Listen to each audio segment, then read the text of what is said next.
Assalamualaikum warahmatullahi wabarakatuh. Perkenalkan, nama saya Ahmad Zainuri dari program studi Agribisnis angkatan 2018.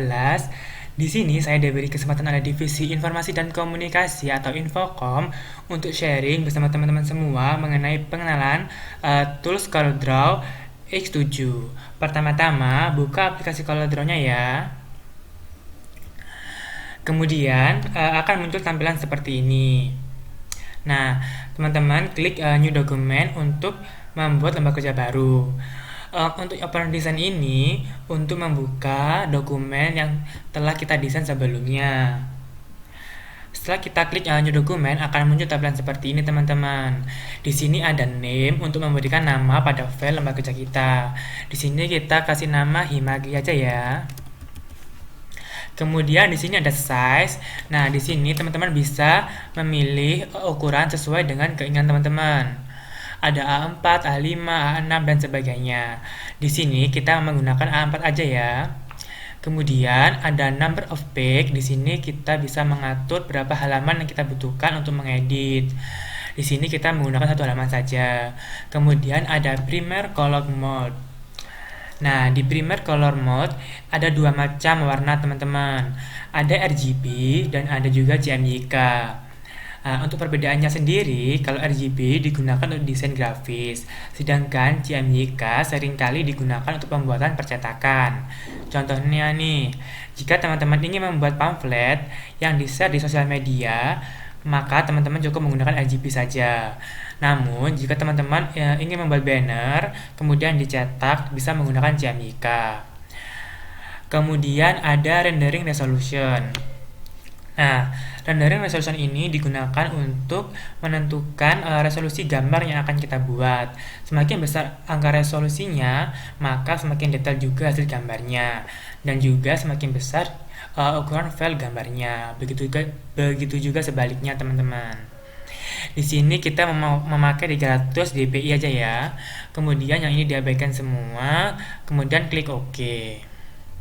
Nah, ini adalah lembar kerja kita, teman-teman. Kemudian di sini ada namanya title bar atau bisa dikenal dengan judul, teman-teman. Kemudian ada namanya menu bar. Menu bar ini ada file, edit, view, layout dan sebagainya ini. Di file ini ada new untuk membuka lembar kerja baru, ada open untuk membuka lembar kerja lama kita yang telah kita edit sebelumnya, ada save as untuk menyimpan lembar kerja kita, ada import, export. Import ini digunakan untuk membuka objek kemudian diletakkan di lembar kerja kita. Kemudian ada export untuk menyimpan lembar kerja kita. Di sini kemarin kita coba untuk mengimport beberapa lembar kerja ya. Di sini mari kita coba untuk mengimport foto ke dalam CorelDRAW ya. Nah, tekan import, kemudian akan muncul seperti ini. Teman-teman bisa memilih mana gambar yang ingin dimasukkan ke CorelDRAW X7-nya. Kita pilih ini. Kemudian tekan import. Nah, setelah kursornya membentuk siku, teman-teman bisa klik kiri dan kemudian drag. Nah, ini bisa dikecilkan maupun dibesarkan, teman-teman. Kemudian ada lagi ini namanya property bar, teman-teman. Di sini teman-teman juga bisa mengubah ukuran lembar kerja seperti diganti menjadi A5, kemudian diganti menjadi dan sebagainya. Teman-teman bisa coba sendiri ya. Kemudian ini namanya toolbox, teman-teman. Nah, di toolbox ini ada namanya Pix Tool, teman-teman. Nah, Pix Tool ini berfungsi untuk menyeleksi, memutar, mengatur ukuran, dan memiringkan objek. Nah, contohnya seperti ini. Kita tekan Pix Tool, kemudian arahkan kursor pada objek. Nah, tekan center, kemudian tekan kursor pada ke pojok objek, kemudian miringkan. Seperti itu. Bisa diekspor sendiri ya, teman-teman. Kemudian lanjutnya ada Shape Tool. Nah, Shape Tool ini berfungsi untuk mengedit objek yang berbentuk kurva, teman-teman. Setelah kita tekan Shape Tool, kita bisa arahkan kursor pada objek, kemudian tekan di pojok objek, kemudian drag sesuka ukuran teman-teman, begitu. Kemudian selanjutnya ada crop tool. Nah, crop tool ini berfungsi untuk memotong dan mengambil bagian gambar yang terseleksi dan membuang bagian gambar yang tidak terseleksi, teman-teman. Baik, kita tekan crop toolnya, kemudian arahkan ke objek, kemudian drag sesuai dengan keinginan teman-teman, kemudian enter. Nah, gambar yang terseleksi akan terpotong, begitu teman-teman. Baik, lanjut. Ada namanya zoom tool. Nah, zoom tool ini berfungsi untuk memperbesar dan memperkecil tampilan gambar, teman-teman. Tekan zoom tool, kemudian klik kiri akan memperbesar, kemudian klik kiri lagi untuk memperkecil. Begitu selanjutnya, teman-teman. Selanjutnya ada namanya freehand tool. Nah, freehand tool ini berfungsi untuk menggambar objek berbentuk kurva dan segmen garis lurus. Nah, ini tekan freehand toolnya, kemudian klik kiri, arahkan kursor sesuai dengan keinginan teman-teman. Begitu, teman-teman. Kalian bisa menggambar sesuai dengan imajinasi teman-teman.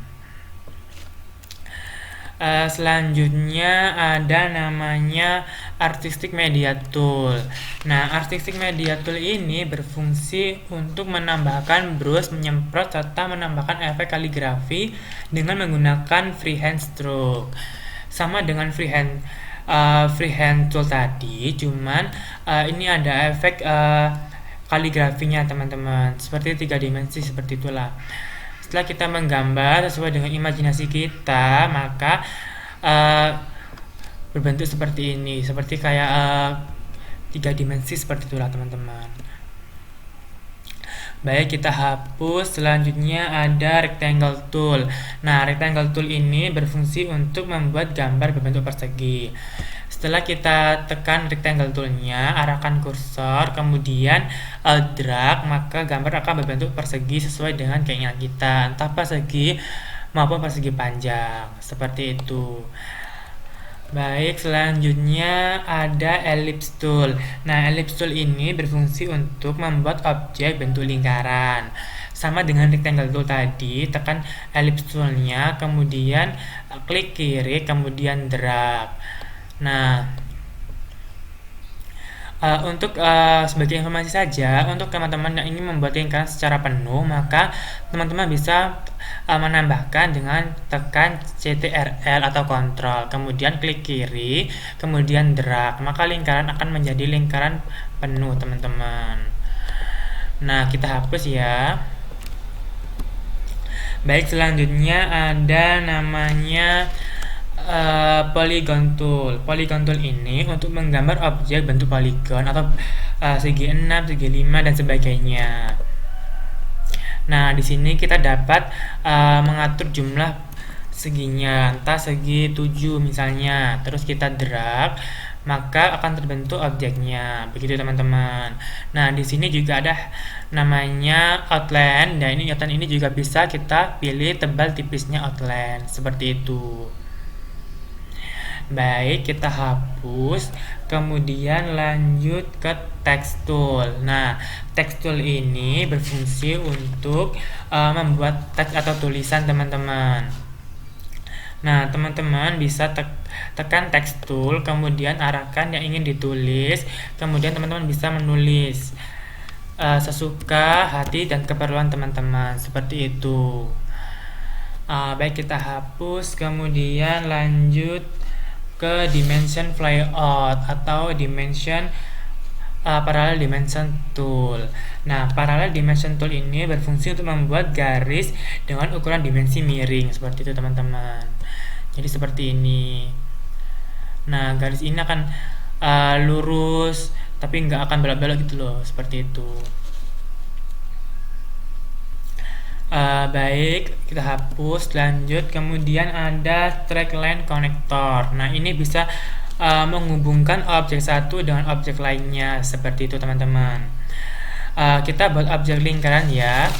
Kita buat objek lingkaran, kemudian kita akan hubungkan dua lingkaran ini dengan circline connector seperti ini.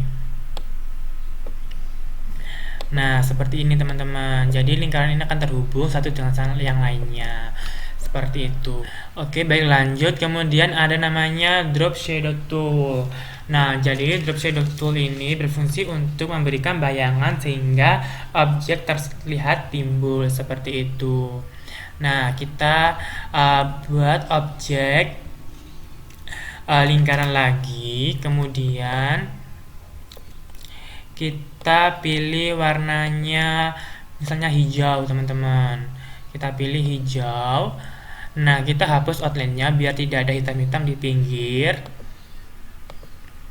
Nah, setelah itu kita tekan drop shadow tool-nya, kemudian arahkan ke objeknya, kemudian geser ke kiri ataupun ke kanan terserah teman-teman.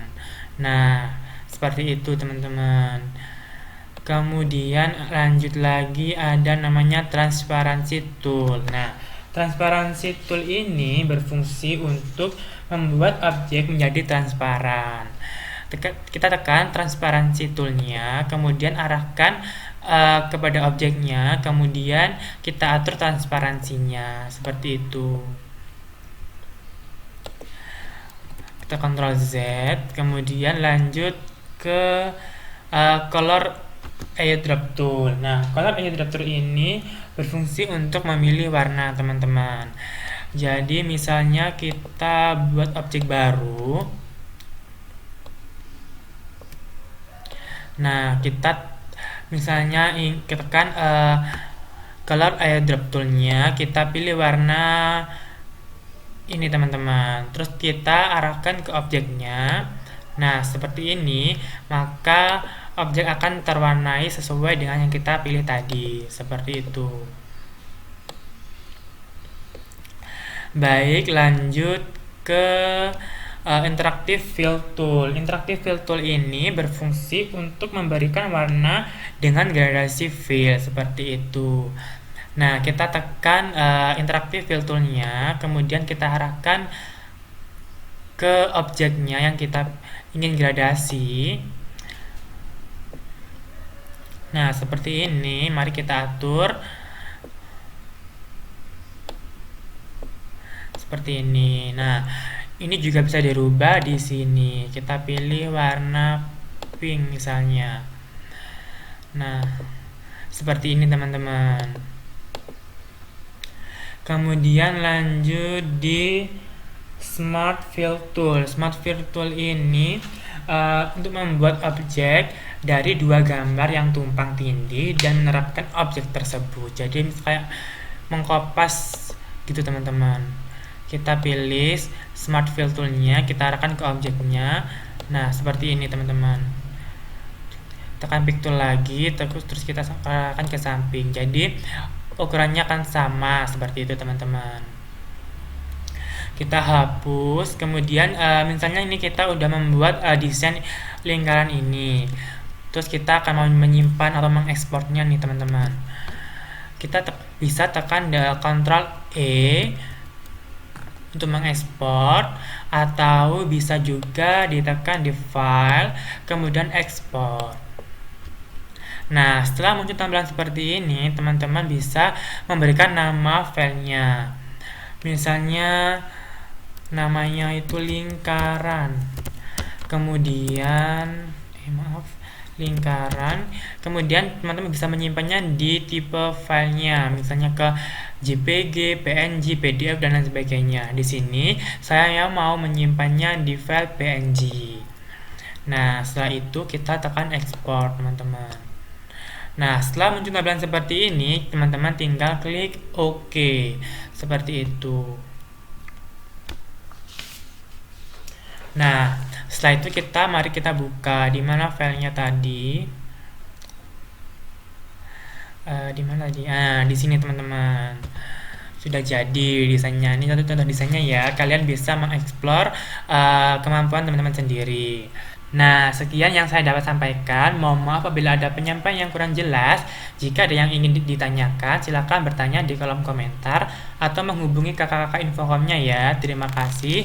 Wassalamualaikum warahmatullahi wabarakatuh.